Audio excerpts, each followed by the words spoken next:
பொதுவாக நம்ம வீட்டில் எதிர்மறை சக்திகள் குடியிருக்கு. அதையெல்லாம் போகணும்.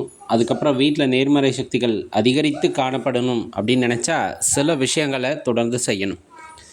ஒன்று, எப்போவுமே வீட்டை சுத்தமாக வச்சுருக்கணும். அடிக்கடி வீட்டை ஒட்டடை அடித்து வீடை கூட்டி கழுவி சுத்தமாக இருக்கிறது நல்லது.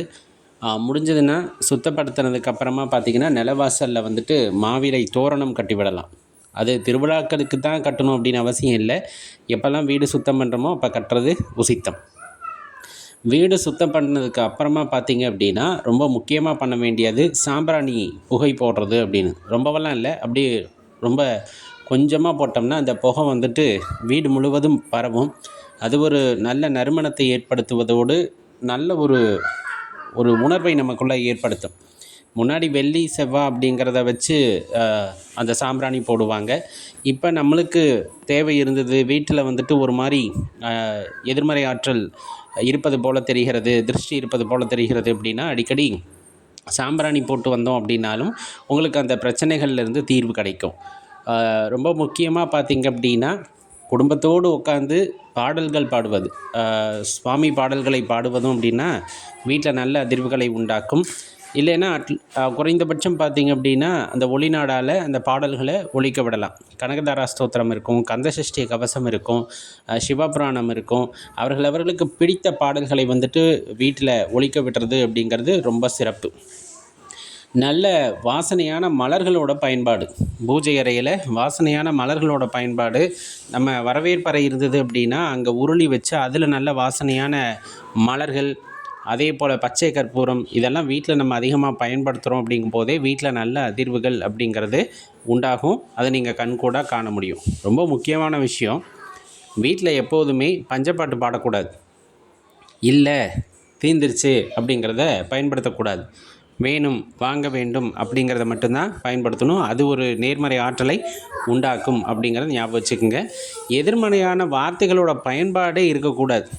நிறைய வீட்டில் வந்துட்டு ரொம்ப எதிர்மறையாக குழந்தைகளை திட்டுறது, அல்லது பேசும்போதே வார்த்தைகளை ரொம்ப கடினத்தன்மையாக பேசுகிறது, இந்த மாதிரிலாம் பேசுவாங்க இல்லையா? அந்த மாதிரி வீட்டில் பேசுவதை தவிர்த்து கொள்ளுதல் அவசியம். நல்ல வார்த்தைகள், நல்ல அர்த்தமுள்ள வார்த்தைகள், மங்களமான வார்த்தைகளுடைய பயன்பாடு அப்படிங்கிறது ரொம்ப முக்கியங்கிறத தெரிஞ்சுக்குங்க. சில பேர் தலை சீவுவாங்க, அந்த முடியெல்லாம் வீட்டுக்குள்ளேயே விழுந்து கிடக்கும். அந்த மாதிரி எப்போவுமே இருக்கக்கூடாது. தலை வாடுறதா இருந்தாலும் வீட்டுக்கு வெளியே வாரிட்டு அந்த முடி விழுகிற முடியலெல்லாம் அப்பப்போ அப்புறப்படுத்துறது நல்லது. வீட்டுக்குள்ளேயே அந்த வெட்டி போடுறது, அதை கடிச்சு துப்புறது, இந்த மாதிரி விஷயங்களை தவிர்த்துக்கிறது நல்லது. இதெல்லாமே வீட்டில் ஒரு மங்களமான ஒரு விஷயத்தை உண்டாக்கும். விளக்கு எப்போவுமே நெய் விளக்கு எரியிற மாதிரி பார்த்துக்கலாம். குறைஞ்சபட்சம் நல்லெண்ணெயில் விளக்கு ஏற்றி வச்சுருக்கோம் அப்படின்னா வீட்டில் நல்ல அதிர்வுகள் உண்டாகும் அப்படிங்கிறத ஞாபகம் வச்சுக்கோங்க. சந்தனம், குங்குமம், திருநீர், இதனுடைய பயன்பாடு ஒரு வீட்டில் தொடர்ந்து இருந்துக்கிட்டு இருக்குது அப்படின்னா ஒரு நல்ல மனம் அந்த வீட்டில் இருக்கும். அது பார்த்திங்க அப்படின்னா தெய்வ கடாட்சத்தை அந்த வீட்டில் ஒரு நேர்மறை ஆற்றலாக உண்டாக்கி இருக்கும் அப்படிங்கிறத தெரிஞ்சுக்கணும்.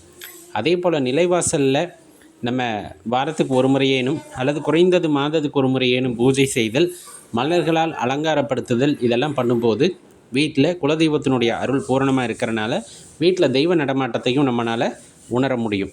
நிலைவாசல் பூஜையோடு சேர்ந்து நிலைவாசலில் பார்த்திங்கன்னா ஆணி அடிச்சிடாதீங்க. அந்த செவுத்தில் அடிக்கலாம், அந்த நிலையில் ஆணி அடிப்பதை தவிர்த்துக்கலாம். காயப்படுத்தக்கூடாது பெரும்பாலும். இதையெல்லாம் நம்ம தொடர்ந்து செஞ்சுக்கிட்டு வர்றோம் அப்படிங்கிற பட்சத்துலேயும் நம்ம வீட்டில் சங்கு இருக்குது அப்படிங்கும்போது தினமும் காலையில் சங்கு நாதம் எழுப்பலாம், தப்பு இல்லை. அது மங்களத்தோட அறிகுறி. சில படங்கள் இந்த மாதிரி சங்கு ஊதுறது அப்படிங்கிறதெல்லாம் எதிர்மறையாக மாற்றிட்டாங்க. அப்படி கிடையாது.